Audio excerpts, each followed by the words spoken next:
அனைவருக்கும் வணக்கம். இந்த காணொளில நம்ம என்ன பார்க்க போறோம்னா, நான் ஏன் டிஎன்பிஎஸ்சி வேலைய ஸ்கிப் பண்ணி, குயிட் பண்ணி, நான் ஏன் டிஆர்பி வேலையில போய் ஜாயின் பண்ணேன். ஸோ இப்ப பார்த்தீங்கன்னா, இந்த காலகட்டத்தில பார்த்தீங்கன்னா, ஒரு வேலை கிடைக்கிறதே பெரிய விஷயம். ஆனா, எனக்கு மனசுக்கு புடிச்ச வேலைக்கு தான் நம்ம போணும். நான் என்ன படிச்சேனோ அந்த வேலைக்கு மட்டும் தான் போணும் அப்படின்னு சொல்லி மிகப்பெரிய ஒரு ஆசை இருந்துச்சு. அதுக்கு உண்டான கடுமையான ஒரு உழைப்பு இருந்துச்சு. ஸோ அந்த உழைப்பு வச்சு தான் நம்ம என்ன பண்ணேன்னா, ஒரு வேலைய குயிட் பண்ணி இன்னொரு வேலைக்கு போக முடிஞ்சுச்சு. ஸோ அந்த தன்னம்பிக்கையும், அந்த ஒரு மோட்டிவேஷனும் உங்களுக்கும் வரணும். நீங்களும் இந்த மாரி வெறித்தனமா படிச்சு ஒரு அரசு வேலை வாங்கணும் அப்படின்னு சொல்லியிருக்கா இந்த காணொளியில நான் போடுறேன். இப்போ நிறைய ஆஸ்பிரண்ட் பார்த்தீங்கன்னா, டிஎன்பிஎஸ்சிக்கு படிச்சுட்டு இருப்பீங்க, டிஆர்பிக்கு படிச்சுட்டு இருப்பீங்க. ஏதாவது ஒரு வேலை கிடைச்சா போதும் அப்படின்னு சொல்லியிருப்பீங்க. ஆனா கன்சிஸ்டன்ஸா நீங்க படிக்க மாட்டீங்க. ஸோ கன்சிஸ்டன்சி இப்போ என்னுடைய வாழ்க்கையில ஒரே ஒரு விஷயம் தான் எனக்கு இந்த யூஸ்ஃபுல் ஆயிடுச்சு. ஒரு வேலையை குயிட் பண்ணி இன்னொரு வேலைக்கு போற ஒரு ஆப்பர்ச்சுனிட்டி எதனால கிடைச்சது அப்படின்னு சொல்லி பார்த்தீங்கன்னா, கன்சிஸ்டன்சியா படிச்சனால தான் அது கிடைச்சது. ஸோ கன்சிஸ்டன்சியா எப்படி என்னால படிக்க முடிஞ்சுச்சு.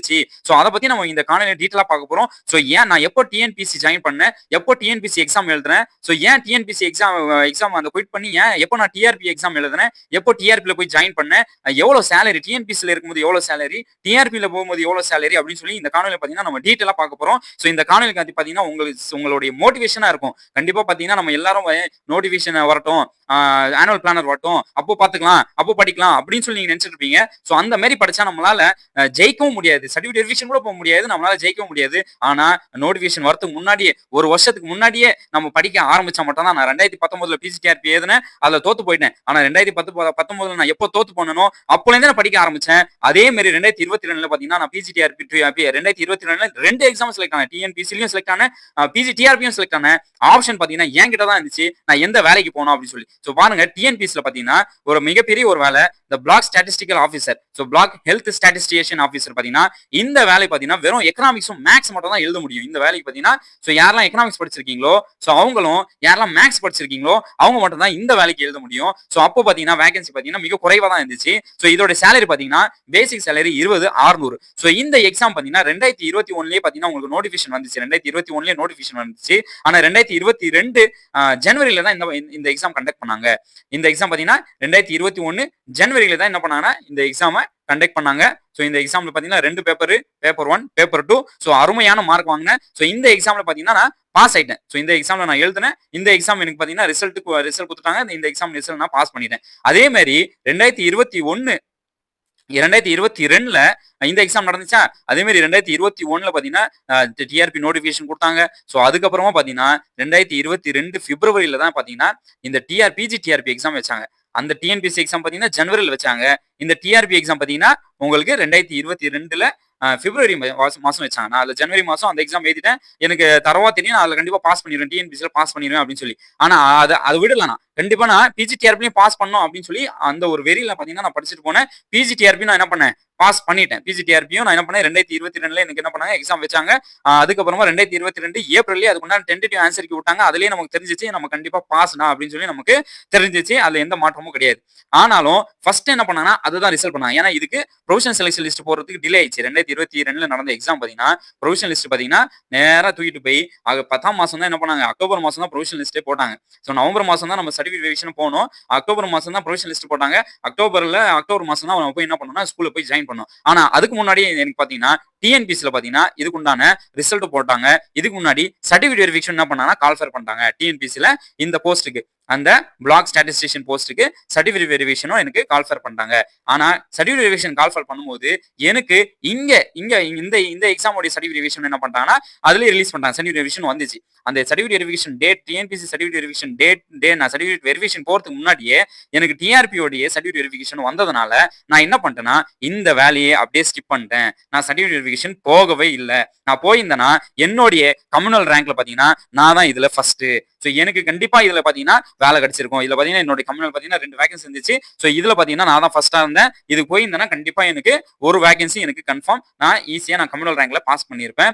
இதுல பாத்தீங்கன்னா 20,600 தான் இதுல பேசிக் சேலரி. ஆனா பிஜிடிஆர்பில பாத்தீங்கன்னா இதுல 20,600, பிஜிடிஆர்பில பாத்தீங்கன்னா பேசிக் சேலரி பாத்தீங்கன்னா 36,900 ரூபாய், கிட்டத்தட்ட 16,000 ரூபாய் வித்தியாசம். இப்போ நான் இதே வேலையில இருந்து பிளாக்ஸ் ஹெல்த் ஸ்டாட்டிஸ்டிஷியன் வேலையில இருந்தேன்னா, நான் இந்த 36,900 நான் அச்சீவ் பண்ணணும்னா, என்னுடைய கிட்டத்தட்ட 5 வருஷம் ஆகும். ஸோ 5 வருஷம் நான் இருந்தா மட்டும் தான், என்னுடைய பேசிக் பார்த்தீங்கன்னா 36,900 வரதுக்கு வாய்ப்பு இருக்கு. சரி ஏன் நம்ம அந்த 5 வருஷம் நம்ம அங்க போய் கஷ்டப்படுறதுல, டைரக்ட்டா பிஜிடிஆர்பி நம்ம சர்டிஃபிகேட் ரிவிஷன் போயிட்டோமே, பாஸ் பண்ணிட்டோமே, கண்டிப்பா நமக்கு ஜெனரல் கேண்டிடேட் ஆயிடுச்சு நம்ம தான். ஈஸியா வேலை கிடைச்சிரும் அப்படின்னு சொல்லி, அந்த ஒரு நம்பிக்கையில பார்த்தீங்கன்னா சர்டிஃபிகேட் வெரிஃபிகேஷனுக்கு நான் இந்த exam black health education exam உடைய சர்டிஃபிகேட் வெரிஃபிகேஷன் போல. ஆனா பிஜிடிஆர்பி உடைய சர்டிஃபிகேட் வெரிஃபிகேஷன் போனேன். ஜெனரல் கேட்டகரியிலேயே நான் சர்டிஃபிகேட் வெரிஃபிகேஷன் வந்தனால ஈஸியா பாஸ் பண்ணேன். ஸோ ப்ரொஃபஷனல் செலக்ஷன் லிஸ்ட் வந்துச்சு. நமக்கு அதுக்குண்டான நமக்கு போஸ்டிங்கும் போட்டாங்க. இப்போ போஸ்டிங் போட்டு நமக்கு கிட்டத்தட்ட ஒரு 4 வருஷம் 4வது வருஷம் இது தொடங்கிட்டு போயிட்டு இருக்கு. ஸோ இது ஏன் உங்ககிட்ட நான் சொல்ல விரும்புறேன்னா, இப்போ பாத்தீங்கன்னா நம்ம நிறைய பேர் கன்சிஸ்டன்ஸா நம்ம படிக்க மாட்டேன்றோம். ஸோ இதெல்லாம் லட்சக்கணக்கான பேர் எக்ஸாம் எழுதுறாங்கடா, நமக்கு எல்லாம் எங்கடா கிடைக்க போகுது அப்படின்னு சொல்லி நம்ம நினைக்கிறோம். இதே நான் நினைச்சிருந்தேன்னா இந்த 2 எக்ஸாம்லயும் என்னால பாஸ் பண்ணியிருந்திருக்கவே முடியாது. டிஎன்பிசிலாம் ஐயோ லட்சக்கணக்கான பேர் எழுதுறாங்க, நான் எப்படி எழுத முடியும் அப்படின்னு நினைச்சிருந்தீங்கன்னா அந்த எக்ஸாம் என்னால பாஸ் பண்ணியிருந்திருக்க முடியாது. அதே மாதிரி பிஜிடிஆர்பி லட்சக்கணக்கான பேர் எழுதுறாங்கப்பா, என் வயசு நான் சின்ன வயசு தான், இப்போதான் பிஎட் முடிச்சேன், நான் எப்படி எழுத முடியும் அப்படிலாம் நான் நினைச்சிருந்தேன்னா பிஜிடிஆர்பியும் என்னால பாஸ் பண்ணியிருக்க முடியாது. இப்போ நான் கவர்மெண்ட் சர்வீஸ்ல 4th இயர்ல நான் கால் வச்சிருந்திருக்க மாட்டேன். ஸோ நாம எல்லாம் என்ன நினைக்கிறோம்னா, ஏதாவது நம்ம நினைச்சு நம்ம என்ன பண்றோம்னா அது காலத்தை கடக்க தான் பாக்குறோம் தவிர, பரவாயில்ல நம்ம இறங்கி அடிப்போம்டா, நமக்கு நம்ம செலக்ட் பண்றதுதான் வேலையே. அதுதான் 2022 பாத்தீங்கன்னா எனக்கு மிகப்பெரிய ஒரு ஆப்பர்ச்சுனிட்டி. 2 வேலை இருக்கு, டிஎன்பிசி இருக்கு, டிஆர்பி இருக்கு. நானா டிசைட் பண்ணோம் எந்த வேலைக்கு போகணும் அப்படின்னு சொல்லி. அந்த மாதிரி நம்ம ப்ரிப்பரேஷன் நம்ம அந்த அளவுக்கு பண்ணோம்னா நம்ம தான் நம்மளுடைய வேலை, நம்ம எங்க வேலைக்கு போகணும்னு சொல்லி நாம டிசைட் பண்ணலாம். ஆனா ப்ரிப்பரேஷன் பண்ணல, நோட்டிபிகேஷன் வந்ததுக்கு அப்புறம் தான் நான் ப்ரிப்பேர் பண்ணுவேன், நோட்டிபிகேஷன் வந்ததுக்கு அப்புறம் தான் நான் ஆரம்பிப்பேன் ப்ரிப்பரேஷனே அப்படின்னு சொல்லி நீங்க நினைச்சீங்கன்னா கண்டிப்பா அப்படியே சொல்லிட்டே அப்படியே உட்கார வேண்டியதான். வயசும் போயிட்டே இருக்கும். இப்போ வர புது கேண்டிடேட்ஸ் எல்லாம் என்ன பண்ணுவாங்கன்னா வேலைக்கு எக்ஸாம் எழுதி பாஸ் பண்ணிட்டு போயிட்டே இருப்பாங்க. அவங்க எல்லாம் வேலைக்கு போய் ப்ரொமோஷன் ஆகும்போது நீங்க அப்பதான் வேலைக்கு சேருவீங்க. 40 வயசுல 50 வயசு வேலை செஞ்சு வெறும் 10 வருஷம் சர்வீஸ் 16 வருஷம் சர்வீஸ்ல இருந்தீங்கன்னா அப்போ 26 வயசுல வேலைக்கு செஞ்சு 32 35 வருஷம் சர்வீஸ் இருந்தா நம்மளுடைய ப்ரமோஷன் லெவலும் சேலரி லெவல் இன்க்ரிமெண்ட்டும் எவ்வளவு வரும் அப்படின்னு சொல்லி பாருங்க. ஸோ கண்டிப்பா கண்டிப்பா உங்களுக்கு ஒரு மோட்டிவேஷனா இருக்கும். யாரெல்லாம் எக்கனாமிக்ஸ் இருக்கீங்களோ, யாரெல்லாம் எக்கனாமிக்ஸ் கேண்டிடேட்ஸ் இருக்கீங்களோ, பிஜிடிஆர்பி எக்கனாமிக்ஸ் கேண்டிடேட்ஸ் இருக்கீங்களோ, நான் உங்களுக்கு டிஸ்கிரிப்ஷன் நம்பர் கொடுக்குறேன். அந்த நம்பர் மூலியமா ஜாயின் பண்ணிக்கிங்க. நம்ம கூடிய விரைவில் எக்கனாமிக்ஸ் கிளாஸ் ஆரம்பிக்க போறோம். யாரெல்லாம் எக்கனாமிக்ஸ் கிளாஸ் சேர்றீங்களோ எல்லாரும் கண்டிப்பா அப்பாயின்மெண்ட் வாங்கணும். நம்ம வெறித்தனமா நம்மளுடைய ப்ரிப்பரேஷன் ஆரம்பிப்போம். வெறித்தனமா நம்ம டெஸ்ட் எழுதுவோம். ஸோ எக்கனாமிக்ஸ்ல எந்த கேள்வி கேட்டாலும், எந்த யூனிட்ல இருந்து எந்த கேள்வி கேட்டாலும் நம்ம ஆன்சர் பண்றோம். 100 110 மதிப்பெண் வாங்குறோம். ஜெனரல் கேண்டிடேட் லிஸ்ட்ல நம்ம ஜெனரல் செலக்ஷன் லிஸ்ட்ல போறோம். சர்டிஃபிகேட் வெரிஃபிகேஷன் போறோம். நம்ம சொந்த மாவட்டத்துல நம்ம வீட்டு பக்கத்துலயே நம்ம ஸ்கூல் எடுத்து நம்ம ஒரு அரசு அதிகாரியா, ஒரு அரசு ஆசிரியரா நம்மளுடைய வாழ்க்கையை தொடங்குறோம். ஸோ இதுதான் நம்மளுடைய மெயின் ஆம்பிஷனா இருக்கணும். ஸோ யாரெல்லாம் ப்ரிப்பரேஷன் பண்ணிட்டு இருக்கீங்களோ கண்டிப்பா கூடிய சீக்கிரம் ஜாயின் பண்ணிக்கிங்க. கண்டிப்பா இந்த காணொலி உங்களுக்கு ஒரு மிகப்பெரிய ஒரு மோட்டிவேஷனா இருக்கும். ஏன்னா கன்சிஸ்டன்சி இது ரெண்டுத்துக்கும் எனக்கு ஒரே ஒரு இதுதான். நான் இந்த 2 விஷயத்துக்கும் நான் பாஸ் பண்ணதுக்கு ஒரே காரணம்னா கன்சிஸ்டன்ஸா படிச்சேன். டெய்லி 2 மணி நேரம் 4 மணி நேரம் டெய்லி படிக்கணுங்க.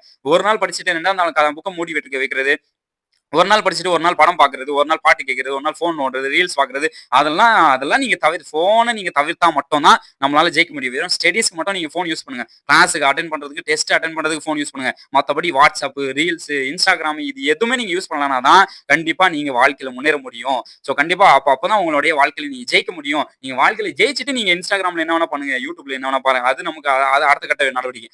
ஆனா நம்ம ஜெயிக்கிறதுக்கு முன்னாடி நம்ம அதை பார்க்க கூடாது. ஆனா அதை நம்ம டிஸ்ட்ராக்ஷனே ஆகக்கூடாது. கன்சிஸ்டன்ஸா நம்ம படிச்சுட்டே இருக்கணும். நம்மளுடைய இலக்கு நம்ம அடையிற வரைக்கும் நம்மளுடைய முயற்சி நம்ம பண்ணிட்டே இருக்கும். கண்டிப்பா உங்களுக்கு ஏதாவது டவுட்ஸ் அண்ட் கிளாரிஃபிகேஷன் இருந்துச்சுன்னா இந்த காணொலி கீழே கமெண்ட்ல சொல்லுங்க. அதுக்குண்டான டீடைல் இன்ஃபர்மேஷன் கொடுப்போம். அனைவருக்கும் வாழ்த்துக்கள். நன்றி, வணக்கம்.